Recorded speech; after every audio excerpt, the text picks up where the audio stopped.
So it's time for the Burning Platform, and Pumi Mashiko and I are ready to take you through some of the big stories of the week. We're joined by Barry Bateman, who really doesn't need any introduction, but I'll give him one anyway, because Barry is a well-known journalist in South Africa. He's worked at EWN and eNCA. He co-wrote a book about the Oscar Pistorius story, and he is now working with Afriforum's private prosecution unit as their communications manager, and still keeping an eye on all the big stories.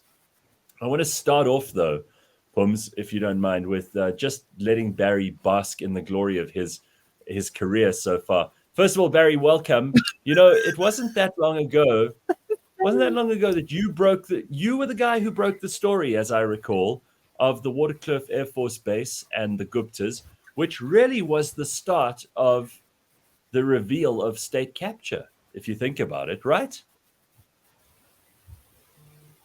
Barry, you're on mute. Just unmute yourself, and then we're good to go. There we go. Can you hear me now? Yeah. We can hear you. Go for it. What I prefer to say is I was part of the unwelcoming party at the WaterKloof Air Force Base on that particular morning. So, yeah, I got the tip the previous night that there was going to be this wedding party that was going to be dropping in and making their way to Sun City. And I'm not going to lie to you, Gareth. I didn't believe it. I don't think anybody could have believed that these people were actually going to do this. And I was on my way to a meeting in Joburg, and I saw the Blue Light Brigade vehicles heading in the opposite direction. Because remember, they were being ferried to Sun City.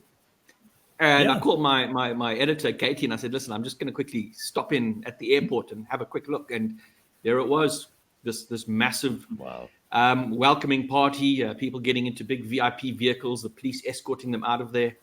And I think that was it really was the first open display of the power of the Gupta family over South African politicians, in that they could manage to land their privately chartered jet at an Air Force facility, no less. So, yeah, it's one of my proud moments, I think. Absolutely, you should be. And I mean, really, that opened the can of worms. And then we suddenly realized, because we were all in blissful ignorance for a very long time. And before that story, we thought, oh, well, there's probably a bit of corruption going on. You know, we knew a little bit about Nkandla. We knew about that stuff. But that was nothing compared to what was actually going on behind the scenes. And here we are so many years later, Barry. And I can't even believe how far it's gone. We've just seen the release of the State Capture Report Part 4, I think it is. Pumi's the only person I know in the whole world who reads these things cover to cover. Maybe Karen Morn, who we had on last week. But can you believe how far it's gone? Are you surprised by any of this? I mean, even you must be shocked. No. Surprised in the detail. Yeah, we get all this fine detail. But you know what? A lot of what came out in the State Capture Commission, where you had people come and testify about stuff, the excellent people at the likes of Amabungane, Daily Maverick, the investigative outfits at News 24 as well, they've been reporting on this stuff for years. It had been out there, but, you were hit with a flat denial from some government minister or the presidency or someone saying that, this is an attack on the ANC, this is an attack on the government. And this is the way it was dismissed for many years. And we've seen it when the reports come out, the likes of Sam Soul, and I'm going to do some fantastic work. We'll come out and say, but we told you about this years ago, and he'll actually, he'll put up the link to the article that was published in 2015, for example, just showing how they've been vindicated in the work that they're doing. So, shocked at, I suppose, the detail of how brazen it was, but not surprised. Wow. I mean, yourself? I mean, what did you make of it? I'm still sitting here. I cannot believe the scale of the whole thing. I mean, there were the coal mines. There were a couple of other things. There was New Age. There were those New Age breakfasts. But we didn't know that there was Estina Dairy, that ministers had been captured, that some of them had been bribed with a little bit of money, some of them with a lot. I mean, what Brypacks. Chief Brypacks. Brypacks. Brypacks and cool drinks. Justice Zondo, what Chief Justice Zondo said in his last report is that Musibenzi Zwane and Ace Magashule should be prosecuted, is what he recommended, for their involvement in some of this stuff. And there are still people who are connected to that network of patronage, and it's spawned a whole faction in the ANC. I don't feel sorry for the ANC. I want to see the ANC's demise as a result of this corruption, but I actually can't believe how much they got away with. And they could have got away with more if we hadn't seen them doing the most blatant, and they got so full of hubris that they were landing their plane at an Air Force base and taking over the whole of Sun City and basically thumbing their nose at the South African public, making a mockery of our government, and really ridiculing everything that we thought we stood for, because they owned us. They put slave collars on us and they owned us.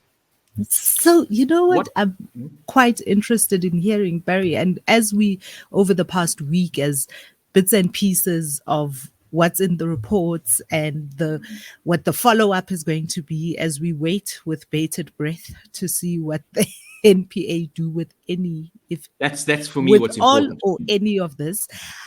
Yesterday we saw and reported, I think by News 24, that the DA is actually putting a criminal complaint against the ANC for racketeering. I'm quite interested. Did you see this?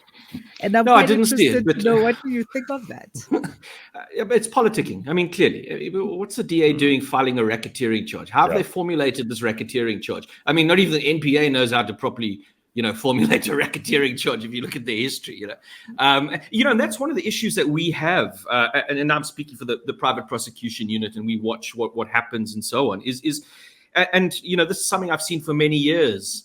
The way the NPA conducts itself, they, instead of prosecuting the low-hanging fruit, right, where you have Gwede Mantashe, for example, who admits that Bosasa came and installed cameras at his house. Okay, that right there is a case of corruption. The case law is clear on this. You don't need to show that he did anything, because that was his excuse. He publicly said, show me what I did for Bosasa and so on. And he goes on. You don't need to prove that. All you need to show is that he accepted the gratification, that there was that dynamic that was created where there could be some expectation of something being done.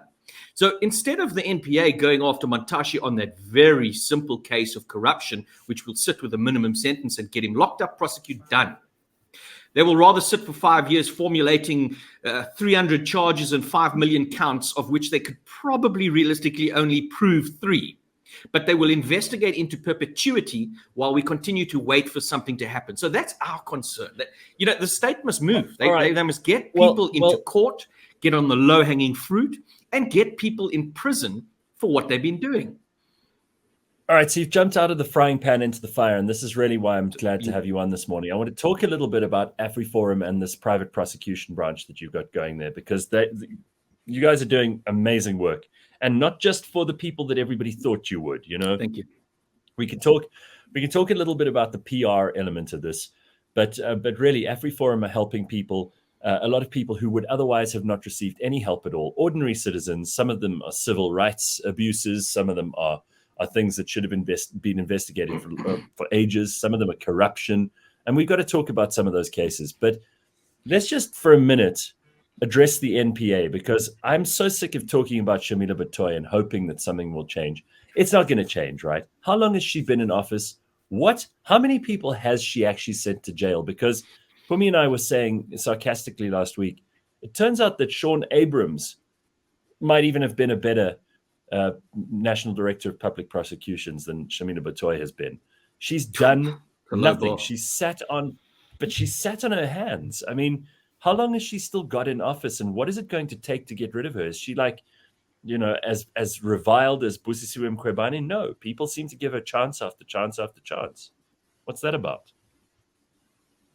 Yeah, she almost, she's come in and she came in, praised as being, the shining light that's going to turn things around. But she's almost as if she's locked herself in her office. We don't see much of her. Yeah. Very rarely will she come out to say something. We deal primarily through spokespeople.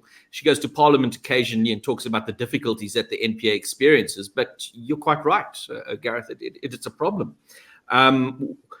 Do something. And that something must be prosecutions. And again, we go back down to the low-hanging fruit. I want to take a step back.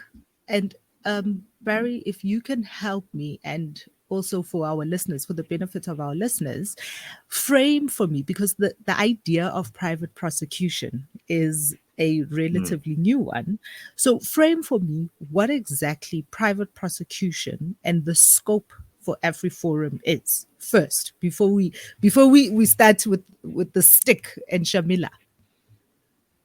Okay. Sure. Private prosecution, firstly, there's nothing new about it. It's been in our law. We can go back to the English law, a century ago, that has been brought in and, put into our Criminal Procedure Act. There's a misconception that what Afriforum's private prosecution unit is doing is taking over the role of the state. This is completely false, because the unit cannot pursue a private prosecution unless the state has actually said, we're not going to pursue this anymore. Here it is. You can take it forward. So the state actually has to be presented with a case, and they need to make the decision. Will we prosecute? Will we not prosecute? If they say we will, it becomes a state prosecution, as you've seen many others. If they say we will not, we're then in a position to ask for what is called a noli prosequi certificate, which is a certificate to say the state is not going to pursue this. Then the laws kick in, and there are certain requirements that are placed on, or conditions rather, placed on the prosecution unit. For example, we need to institute the prosecution within 3 months. So there's tight deadlines. The state can sit in the case for 3 years and do nothing. The moment they give us the knowledge certificate, we've got 3 months to move on it. There's also money involved. We need to put down guarantees. So, and this is in the event that we lose. Let's say we do lose. Well, then we have to pay the costs of the accused who would have been cleared. So, that is how the private prosecution works. It is only in the event that the state decides that they are no longer going to pursue this. But we do a lot of other work besides that. We have watching briefs, for example, in the Senzo matter for Senzo's mother and sister. We have many other clients. I mean, just this week we had the matter involving Lizzie Mojapelo, sergeant in the SAPS, who was allegedly assaulted by the deputy Gauteng speaker, legislature speaker, Vuyakazi Manamela. We applied for the Nolly last week, or 2 weeks ago. We heard this week, big news. The state has suddenly decided that they're going to prosecute the matter. So we're going to continue to maintain a watching brief. So we do many things, but private prosecution is not only it. We keep a close eye to ensure that there's no selective prosecution and that they're politically shielded. Have their day in court. Like most of South Africa, we're deeply invested in the Senzo Meyiwa case. So what does that mean that you have a watching brief? What does that mean? Well, we keep an eye on court proceedings. Senzo's mother and relatives, they're not in Gauteng, they live in KwaZulu-Natal. Unfortunately, and it's something we experience as well, the prosecution or prosecutors, they're there to fight on behalf of victims of crime. That is their role. But the extended family, the people affected by the particular crime, we find that there's often very little to no interaction with them. For example, somebody who doesn't understand the court system, to come and explain to them, right, this is what is going to happen today. The prosecutor is going to stand here, or I'm going to stand here. That's going to be the accused over there. The witness is here and the judge is up there. Because it's a strange environment. Somebody who's never been into a courtroom could be overwhelmed by what's happening. They don't understand the procedure. We provide that kind of assistance to Senzo's family. We provide them with updates on what's happening in court, provide them an understanding of, because I mean, it's really got complicated now. This whole issue of the 2 dockets and what's happening. You got an application here. You got Mr. Tefo on his feet for something or another. And, we're trying to distill this and try and put the family in a comfortable position. Initially, when they approached us, it was when the matter was still a cold case. The matter hadn't been prosecuted yet, and they wanted us to get involved to try and get it moving. Then there was development. We've just maintained that to try and support the family for as long as this trial goes on. And if there is something that we believe untoward has happened, Mr. Nell is always in court, and he would then stand up and request leave to make a submission to the court, should we believe it necessary on behalf of the family. What is untoward? What do you mean untoward? Like what? Untoward? Well, I don't know. What I'm saying is Mr. Null is there with his legal brain, and if there was inadmissible evidence, or if there was some kind of procedural problem, because a lot of people in this country can't afford the kind of legal representation that they should have. A lot of lawyers are forced to do pro bono work. They don't particularly love it in some cases, but a lot of people really have to rely on whatever they can. And in this case, I mean, we know, for example, that the prosecutors are not necessarily as well resourced as the people who do defense in some of these situations. And obviously, there are occasions where it's exactly the opposite way around. But it does strike me as interesting that so much of what we do in this country, I mean, I'm sitting here in the semi-dark because if I hadn't gone and bought an inverter, I wouldn't have power this morning. We know that we can't rely on government for basic services. We know that the legal business is a very expensive thing to get embroiled in. Seeking justice for yourself is something not available to the average South African. So I'm not particularly surprised that there are now ways for people to either prosecute in the case of what you guys do at Afriforum, or even to find ways to help defend themselves if they're accused of much worse things in court. And it's up to you. It's not up to the government. They seem incapable of doing the right thing in this situation. And it seems to me like you guys stepped into the breach. That's all. Well, somebody was commenting yesterday on social media along the lines of how you look at several sectors in society: private education, private health, private security, and a host of other things. And all of these industries are flourishing because of the failure of the state. Yeah. And unfortunately, if the NPA was prosecuting everybody, applying the law without fear or favor, where there was no question about political shielding of certain suspects, such as the case of Nomvuyo Mshakaza Manamela, who's the deputy speaker, then there wouldn't be scope for an organization such as Afriforum's private prosecution. Sure, we could provide some assistance here and there, but we have certainly stepped in because there was a need. There was downright injustice being committed by the National Prosecuting Authority and the police when it came to prosecutions. What's that separation? I'm also quite interested to understand what the relationship between Afriforum, the mother body, and the private prosecutions wing thereof. Very important. When Mr. Null established the office about 5 years ago, one thing he put down as one of the ground rules, and this is the way it is today, is the independence of the unit. Almost as if, and when I joined, I had to try and wrap my mind around this as well. And the way I thought of it is perhaps the independence of the National Prosecuting Authority from the Justice Department.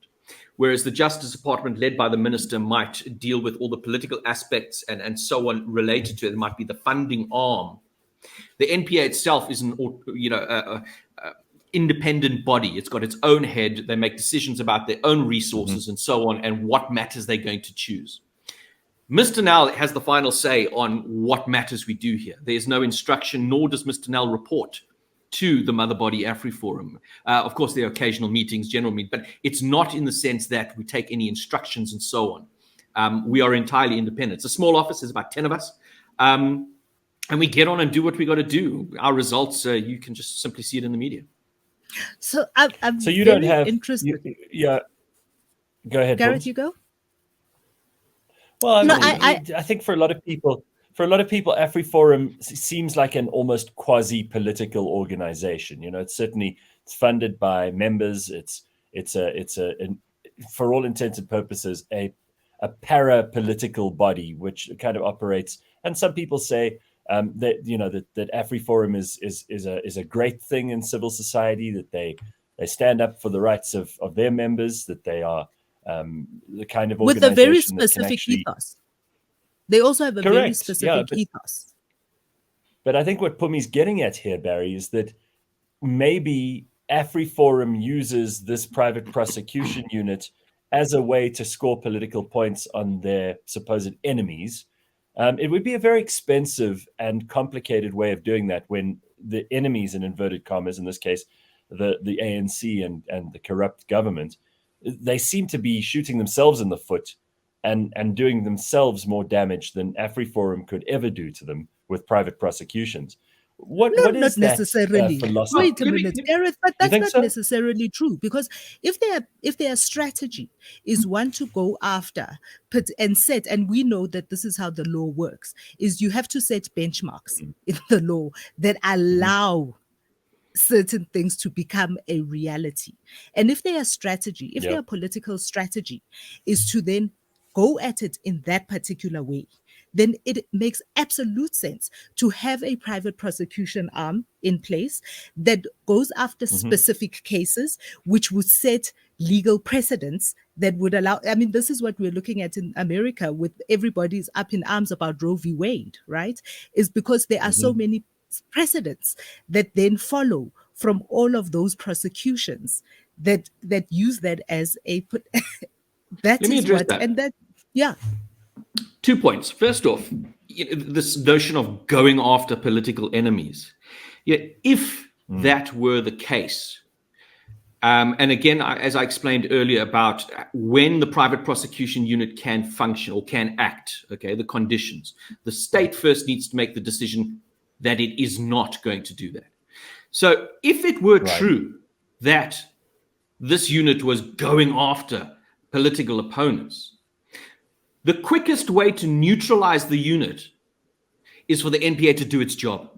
Where there is a case of corruption or there's a case of criminality, prosecute it. That's all we're saying. Yeah. We're not going to go and put down money and our time and effort, because remember, there are very strict conditions on a private prosecution.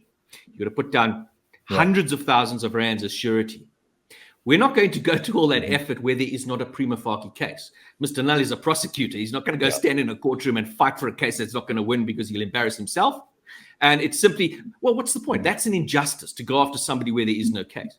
So if it is believed that this unit is created to go after political enemies, the quickest way to put it to bed is to simply prosecute.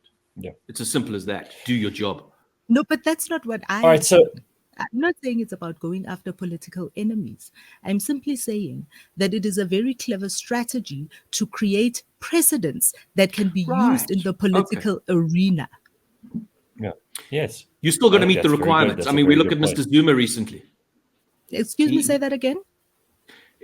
I hear what you're saying, but you're talking about setting precedents. You just got to look at Mr. Zuma recently, who's now going after Mr. Downer in a private prosecution. I don't believe that'll even get off the ground. Yeah, that's fine. That is Zuma, and that is a different.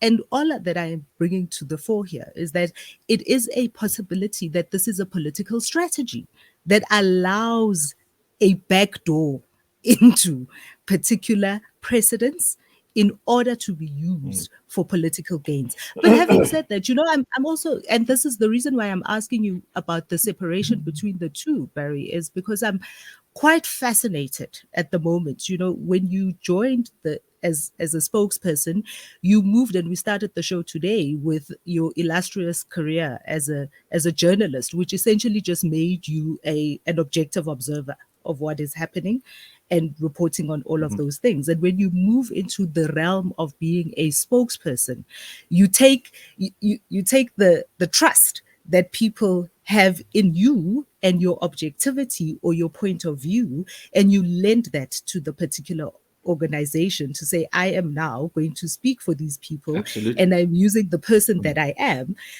and I watched an interview a couple of days ago with Ted Koppel, who then says, essentially, when you move from being a journalist to being a spokesperson, you move from the space of being an objective observer to essentially becoming a spear carrier, a fighter for this particular organization. And you talk about the fact that the two have a separation.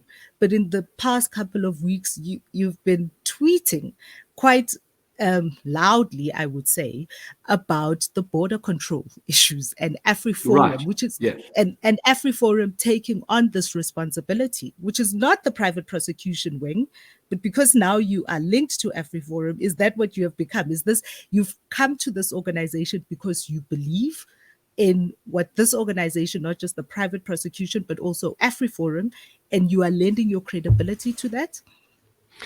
I think what you're seeing there is, and even when I was a journalist, I still have opinions, and I'm going to voice opinions. on the question of the border matter, and my comment there specifically was, and this is a fair question, I think, the Department of Home Affairs, as well as the SANDF, both claim that for private individuals to patrol a border is plainly unlawful.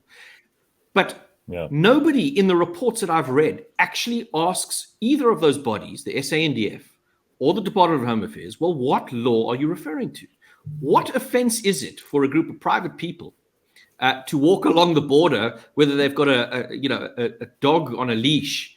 Where is the offense in doing this? I mean, a lot of these properties, as we understand it, are on the border itself. So it would be private individuals on their own land. Yeah. And it was merely a question to, well, if you're going to tell us that it's against the law, tell us what law. But I do venture opinions on many things. I venture opinions on what the DA does. I venture opinions on what the ANC does. There are various organizations or issues, news issues. But as a journalist, you absolutely had a way to do that. There are opinion pages, there are opinion pieces. So as a journalist, It was easy for us to be able to distinguish between when you're reporting and when you are an opinion piece. But now that you are a spokesperson and you're lending your credibility to this organization, all of your opinions are also then construed as being in line with the organization. Well, I joined an organization and I strongly believe with what we're doing here, the issue of justice and accountability, the issue of political shielding that must come to an end, selective prosecution. So I'll gladly speak up for that any day. So, and as a journalist, of course, you would have had... No, I'm just thinking that they would have said to you, Barry, like, you can tweet what you want, or they would have said, you will only tweet what we tell you to as your employer. In fact, what people don't understand about journalists in this country is that a lot of journalists work for companies that won't allow them to tweet their opinions. There are a lot of businesses in South Africa, private businesses, multinational corporations, even public enterprises that don't allow people to tweet, even in their private capacity. They say to them, if you bring this organization into disrepute, you're going to cause big trouble for yourself in your job. And I would assume, Barry, in your case, of course, I might be horribly wrong, that you've had discussions with the Afriforum guys and they've said to you, well, you can tweet whatever you like. Is that the way it goes? Well, no, we didn't actually have discussions quite like that. I mean, there's just an understanding. And I mean, I've never had a discussion particularly with Mr. Nell, but I mean, every day, I mean, we're in a news environment. We discuss the news, we have opinions. Sometimes I express them.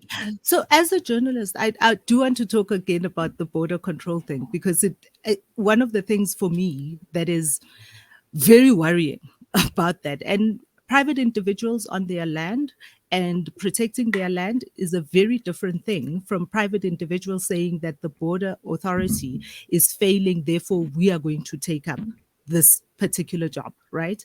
And there are two, actually, you say the laws that are being broken. There are actually two. One is an international law, which South Africa initially did not sign onto it, human rights law at the UN, initially because it was signed in 1948 and the NP had just come into power. And they refused to be a signatory to this because it would have made apartheid and apartheid laws illegal. And this is the reason why the world was able to stand up against it. But the second one is a border management authority, which is part of our constitution. It's part of our constitution. There is an act in our constitution, right? But what's the law? To that effect. The law is that only private individuals, only the Border Management Authority and the Department of Home Affairs are the only people who may enforce this. Also, at which point do you then say the private individual who has decided that they're going to be border authority, at which point do they say, where's your bus? And if that person refuses to show it to them, what authority and on whose authority can they pursue that individual, and how far are they willing to pursue that individual? Past their land, all the way to Pretoria if they have to? And how different is that from the border wars that we've seen with South Africa and other countries? All right. So first off, let's be very clear. I don't speak for Afriforum, and that Jacques Breitenbach, that's his campaign that he has started. Let's be very clear there. So the issue of private individuals walking down a piece of land, there's certainly no breaking of the law there. They're not controlling who comes in nor who goes out of the country. That's not what they're doing, as I understand it. Okay, so what are they doing? What does border No. I control think mean? you should get Jacques Bredenbach on to come and speak about this particular aspect. Okay. Because I honestly do not speak for Afriforum. I speak for the private prosecution. This is not one of my campaigns. No, I'm asking so about let's your talk about tweets. I'm not asking about Afriforum. Oh, no, I'm but asking I've about explained your that. tweets. I've explained that. And I said to you that there is no law that stops you walking down a border. You're telling me about a law. I'm asking you to what section. There is no law that stops you walking down a border on your side. And I'm asking you if what you are saying is that these private individuals who are members of Afriforum are within their right to patrol the border of South Africa, not their land, but the border of South Africa. Is that what you're saying? Because that's what your tweet sounded like you were saying. Absolutely. As I understand it, that's what they're doing on their private land, which is on the inside of the border of South Africa. So that is not border patrol. That's just private patrol. So your tweets and the way that you had framed it. So the way you had framed you must your explain tweet, to me what is the law I that just has been had. broken. No. You let me haven't. let me find it for you. Let me find it. I'm just going to stop us in this this. If we go any further into the weeds on this thing, I don't think we're going to get anywhere. I'll get the other guy. Who's it? Jacques who? Broodryk, Jacques Broodryk, head of campaigns for Broodryk. I'll see if I can get him on Pumi and we can have it out with him, because really with Barry here, I want to get onto some other things. All right, so let's talk about some of the cases that you've got going on now. And I mean, famously, Afriforum has taken on cases against Grace Mugabe. You've taken on cases against, Senzo Miwa's killers. I'm interested in what exactly it is that you guys are looking to achieve here, and whether there is, because you can't do everything. How do you choose which cases you get involved in and which ones you don't? Yeah, we've got a full-on case management type system. We've got the Ons vir Volk email address, where anybody who wants a particular matter to be picked up or is concerned, they would send a detailed email. And we've got somebody who would go through that and see where our scope is to be able to assist. Sometimes it just involves writing letters. Other times it would involve going through to the actual request for a nollie certificate to privately prosecute.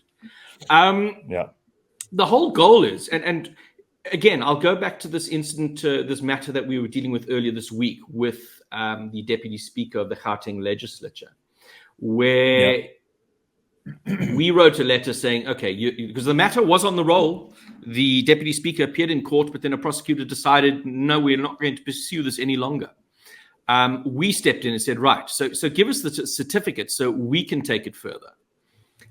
Within 2 weeks, we got a letter back from the Director of Public Prosecutions in Gauteng telling us that decision was an error. We've reprimanded the prosecutor who took that decision. We're now going to pursue it. Okay. And we consider that a success. Like Barry. But absolutely. And I mean, congratulations on getting that done and forcing the National Director of Public Prosecutions to make a move. But a lot of people would say, oh, well, you only took interest in this case. And again, I'm taking the cynical attitude here because I know you're able to acquit yourself and explain what it is that you're doing. A lot of cynical people would say, well, it's only because it's Buti Manamela's wife. That's what people see. So, and you understand, having been in the media for a long time, how so much of it is spin. What makes Afriforum choose a case like that as opposed to probably some very good, some very meritorious situations where people have been completely ignored by the law, where the government and the prosecuting authority have not done their job? And there are so many cases that are deserving of the help that you guys afford certain people. It's just I'm curious as to how you decide which ones get the money, the resources, the time, the attention of people like Harry Nell, and which ones don't. I mean, there's got to be an explanation for that, because otherwise people will jump to conclusions. Absolutely. I fully agree with you. And it always helps to go and look at the work that we're actually doing. There are many cases that we're in the courts on the watching briefs that we are pursuing with regular people. Let's take a look at the Yaku Swart matter from a couple of weeks ago. That was a gender-based violence matter. I mean, these are regular people. That matter was a similar decision where it was on the roll.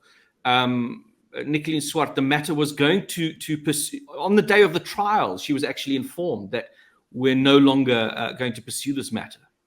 And it was then, out of desperation, that she approached us, and that's where we got involved. Try to think of the matters we're involved in. We're busy every day. We're in courts.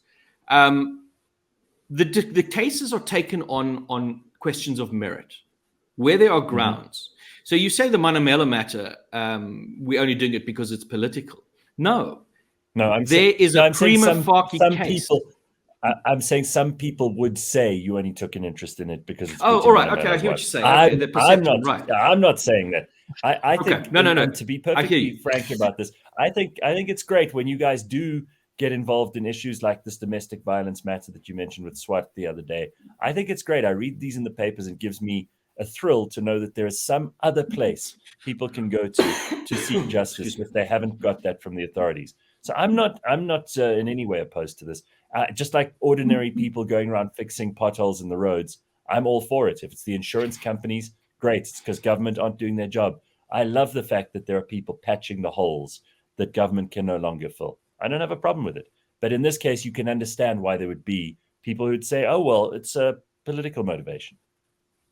Yeah, I do understand that. But what I'm saying is the response to that is to the mere fact that the state has now decided to pursue the particular matter demonstrates, and not just pursue the matter, to reprimand the prosecutor who took the decision not to pursue the matter. Right. Demonstrates. Can I ask the question slightly differently? Okay. When you decide, is there a particular framework you use? Because a person on the side where they see their case not being prosecuted does not necessarily understand why the case is not being prosecuted. So is there a particular framework that you use to choose the cases that you will follow? First off, they need to be criminal matters. So let's be clear there. We receive a lot of calls every day. People will raise, I've got money, this person owes me this or that there. And dozens of calls like that every day. We don't take on civil matters, right? When it comes to the criminal matters, first off, it needs to be a case that has been registered, okay? So a case that is ongoing. We have some people saying that this other person hurt me. Will you prosecute them? No, you first need to have a case that is registered. In the events where you have cases that are registered and they're being pursued, sometimes you have matters that have been sitting on the roll for 4 or 5 years. In instances like that, we can get involved where we would then take up the matter and then we just write a letter to the DPP or to the parties involved and we ask, well, what is going on here? This is an unreasonable delay and the like. Going a step further, where there has been a case and it was investigated and the docket was sent to a prosecutor, the prosecutor declined to prosecute. That's where we can get in. We can submit on the complainant's behalf a request for the docket. We could then have a look at the docket and see whether or not the decision was a correct one. If it was a correct decision, well, then it's not a matter we can pursue any further. If we believe it was an incorrect decision, that there's a prima facie case against the accused in the matter, we will then request that knowledge certificate and then we can take it further. So we've got somebody who assesses these every day. The first line is the call coming in. You got to send us a detailed email. Dates, times, people involved, what resources or recourse was followed throughout. And it is on that basis that a decision is then made who passes it on to the next person, perhaps an investigator, who will then assess the details on and decide what next step to take. All right. I want to be very clear not to turn this into an interview with Barry about the private prosecution arms of Afriforum. We also have the burning platform itself to do. So there's lots of stuff in the news. I want to know what both of you think about this horrible situation in East London, this tragedy where, 20 children, some as young as 13, 14 years old, dead. There are many more who are still in hospital. What do you guys think is going on here? And what are the bigger questions we have to ask ourselves as South Africans? Because this story to me reveals a whole lot more than just an incident. It reveals to me that there are a lot of young people in this country who are in a very, very precarious situation. We don't know where the parents are. In some cases, 5 of these bodies have not even been claimed right up to now, which means either that they didn't have active parenting or that those parents still don't know. Have they all been claimed? Because by I yesterday, saw when a I note last last checked on it night. last night. Okay, well then that is a relief, but it doesn't. Obviously, these families are going to be bereft and are seriously have reason rather to be very, very annoyed at what's happened here, if not deeply, deeply mournful and regretful that they let their kids leave the house on that day. But what's really going on here? Because it's made national news. It's got a lot of people on social media talking, and I think a lot of us are forced to look at ourselves in the mirror as a community in South Africa and go, what the hell? How could this happen to our children? Well, the Herald this morning is also going with the headline that says that the tavern owner, according to the liquor department or something like that, I think it falls in the Department of Finance, that they complied with their liquor license. So that's what the Herald's headline is this morning. Again, really, they complied. They were serving alcohol to minors. Yeah. So, I mean, for me, it's a microcosm of what the whole of South Africa is going through. You know, there are many different people who are part of this situation. There is the community, there are the parents, there is the business owner, and there is law enforcement. And all of those individuals have been found wanting in this situation. I think you hit the nail right on the head. And if you, I don't know if you enjoy watching these disaster shows on DSTV. And one thing, if you like, even an aircraft crash, it's never one thing that goes wrong that causes a disaster. It's always a confluence of many different things that go wrong. So we could start at the very, the fact that this outlet was operating at odd hours and there were thousands of people there. You can bring into the fact that the overcrowding, the liquor involved, and young children. So that's how the young children were involved. And now I hear, according to the reports yesterday, about a generator that was operating inside the venue because they suspect carbon monoxide poisoning now. And I suppose societal issues as well. And you just bring all of this together, and then you just have those, the meeting of all the factors, really, and you have a disaster. I mean, the answer that people often want is a simple one, but it's usually more complex than that to answer, the point that both of you have already made. I just want to also ask you, because we're in the stage of what is it, level 6 now of load shedding. And we've got to talk about this because this is the other thing that the whole country is talking about at the moment. We've experienced load shedding for like an hour or two every day for a couple of days. We kind of got used to that. We started thinking that that's the way that it's going to be. We've been told that it's going to take a long time for them to sort this stuff out, if ever. But really, when we get to level 6 and we have up to 4 hours in a day where we don't have power, we can joke about it. Pumi and I were saying we need battery backup. We need to put in solar, all of that stuff. There are a lot of people in this country who can't afford that stuff. They don't have any option except to rely on Eskom. They are completely beholden to Eskom. They don't have a way out. And for them, this is going to be not only hugely damaging to their job, their home, their children, food security, God knows what else. This is going to cost this country an absolute fortune. Yeah, I saw a headline this morning. I think it was on News 24 about emergency meetings now. We're calling emergency meetings. I suppose we should have had these emergency meetings a decade ago. We're so far down this road. To turn around and to change something now, we're in deep trouble. And the experts have been telling us this for years. And you're right, Gareth. The frustrating part of it is one aspect. But that other, the real impact, the impact on the economy, on I suppose the most vulnerable in society, that where jobs are dependent on power, that's where we're really going to start feeling it. And it's frustrating. Not to mention that old lady who goes to the grocery store once a month because that's all she can afford on her pension, buys some things, puts them in the deep freeze, and then finds that they've all gone off because the deep freeze couldn't stay cold for 4 hours. That's where it hits the ordinary person right in the stomach. And it just seems to me to be very, very unfair that we've got to this point. And this in particular this week, because of strikes, because workers want more money for not doing a great job at Eskom. I think the strike issue, I'm glad you brought it up, Gareth, because the strike issue also sounds a little bit like this is another great South Africanism, right? We want two things. We want someone we can blame, and in this case, stage 6 is being blamed on the workers that are striking illegally, apparently. Yeah. Uh, Yeah.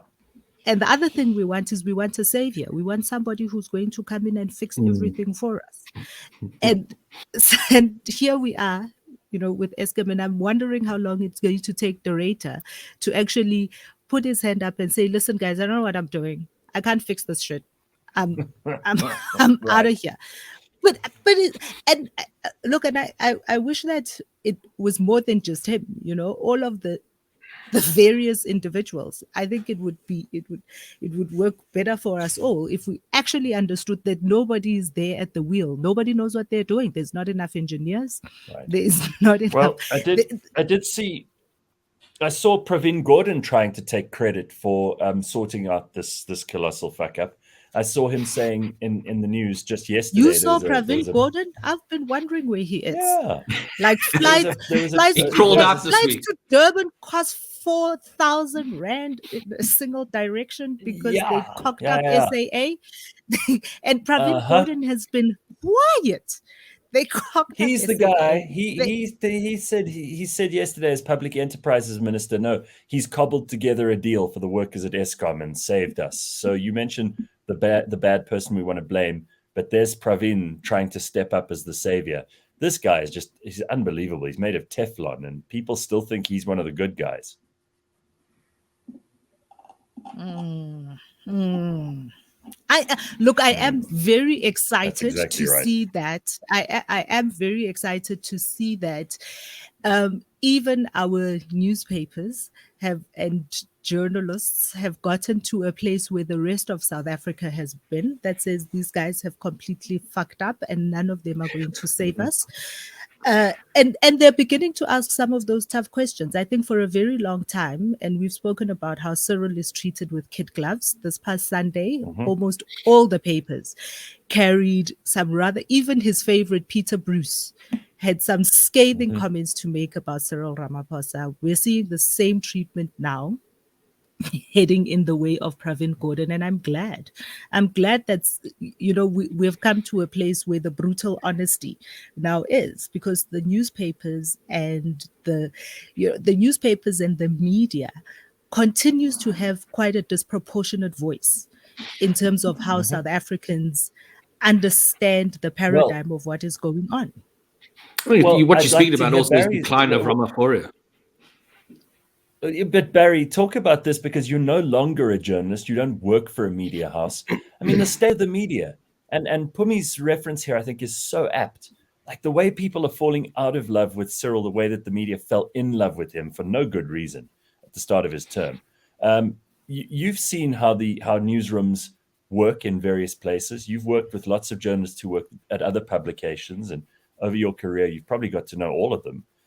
What do you think the state of media is, and why do you think it's taken people who are supposedly quite smart and intelligent, the ones who are meant to tell the rest of us what's happening? Peter Bruce, for example, it's taken a guy like that this long to figure out how fucking wrong he was. I think Pumi touched on it in the other example she gave earlier, just related to Eskom, and it was that need for somebody to be our savior. And I think that's what happened when Zuma was out and Ramaphosa was in. And so Ramaphosa was elevated, and like you say, Gareth, without any merit, was elevated to this position. And that was dubbed this Ramaphoria, that he was going to be the savior that would turn, A, the government around, and B, many people thought the ANC around. So the criticism of him being elevated by the media to that level of messiah, I think, is perfectly placed. It certainly, and you're right, it took very, very long for people to come around to start actually now criticizing him. I mean, it really took. I mean, his fall from grace, if you needed to pick a defining moment, if you can pick it, was the Pala matter. Yeah. The president having millions upon millions in cash at his game reserve. I mean, this is just very peculiar, I think, is a polite way to say it. And he would have to explain himself like any of us would if we were found with that kind of cash under our mattresses. So I mean, essentially, what you're saying then is that there are a lot of really stupid people in the media who want to believe in fairy tales and what I mean. This is what you're saying. I'm reading between the lines. Gareth. You can correct me if you don't agree, but I mean that's kind of a damning judgment on them. And Pumi, let me give you credit. You saw through this guy right from the start. You didn't have any Ramaphoria. Pumi's been vocally and very vociferously critical of Cyril Ramaphosa. But guys, is there light at the end of the tunnel here? I hate to end the show, especially with Barry, who's one of the people who I believe really has made a difference. Again, I refer to your early career, your work as a journalist, your work as an author. I don't want to end the show on a bad note here. We've got lots of things that we can look forward to. There are lots of things that make us no worse than other countries in the world, where we see a lot of really difficult situations developing. I mean, the United States at the moment is in a really awful position. Europe is complicated as all hell. We saw the French just go through a very tough election. In Britain, they are still at each other's throats over Partygate. The Chinese are having their own internal problems. And externally, they're also being looked at askance for the first time. They're also, being treated with a more objective point of view by the rest of us. I'm just interested in whether or not you see reasons for us to be positive and optimistic about not just the future of South Africa, but the future of the world. I mean, the economy is in the doldrums most places, but there's got to be a reason to keep on keeping on. Democracy. Yeah. I mean, that is if there are things to change, I suppose you have to look at those institutions that fight for that, for example. So there's a lot of organizations, I believe, doing fantastic work. We look at Freedom Under Law, the Helen Suzman Foundation. I mean, there's various other NGOs, KSAC with Lawson Naidu, I believe they do some fantastic work as well. And then at, these organizations doing that to preserve the rule of law with, I suppose, the goal to protect democracy. And we've got our elections coming up soon. When is the next general election? Who's 2024? No, that's America. Oh, it is us as well. Yeah, and 2024 as well. That is our power, I think, as South Africans. The freedom to be able to choose. And things have changed a lot in the last decade, in the last 5 years. Yeah. So I think, Gareth, and it's my favorite thing, so I'm going to end the show by saying what I say every week. And I think when we spoke about Enyobeni, the point I was making there is we're all part of a system of things. There are communities, there are families, there are business owners, there are law enforcement officers. We are part of that community in various aspects. So every single one of us in different aspects. Gareth, you are a community member and you are a business owner. If you are a worker, if you are in the system, if you're a civil servant, whichever one or number of things you are in the system, voting is not enough. Getting out once every 5 years to put an X next to something is not enough.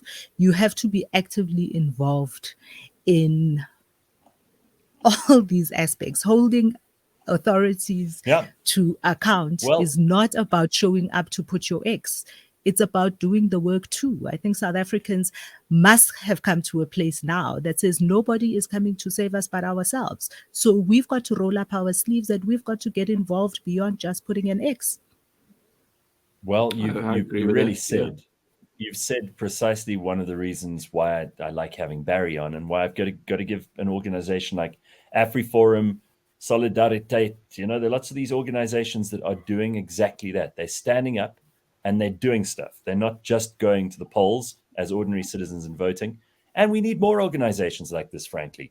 There are lots of people who feel they're underrepresented or unrepresented. We have millions of people in this country who are unemployed. They must get together. They have the time. They obviously don't have the resources, but there are people who will help them with that. Get together, make organizations like Afriforum happen and support them. You need to financially support them. Outer is another good example. We've had Wayne on from Outer a couple of times. The Helen Suzman Foundation. There are a lot of NGOs that are doing terrific work. we've got to support these guys because they are making things happen, whether it's private prosecutions like the stuff that Barry's involved in now, or small community organizations where people go and fix the potholes. Let's do this. I'm feeling quite optimistic about that front. And Barry, it's good to have you on. We don't need an excuse, but the next time you've got an important and fiery case on the go, we'll be sure to call you. And well, next week we're in court. Next week we're in court. Private prosecution of Alexei Bezos, the son of the great human rights lawyer. He's accused. Yes, he's accused of assaulting his wife. It's a domestic violence matter, and that is a private prosecution. Garinel is privately prosecuting Alexei Bezos, and that's next week. So keep a close eye. And thank you for having me on, Pumi, Gareth. It's been an absolute pleasure.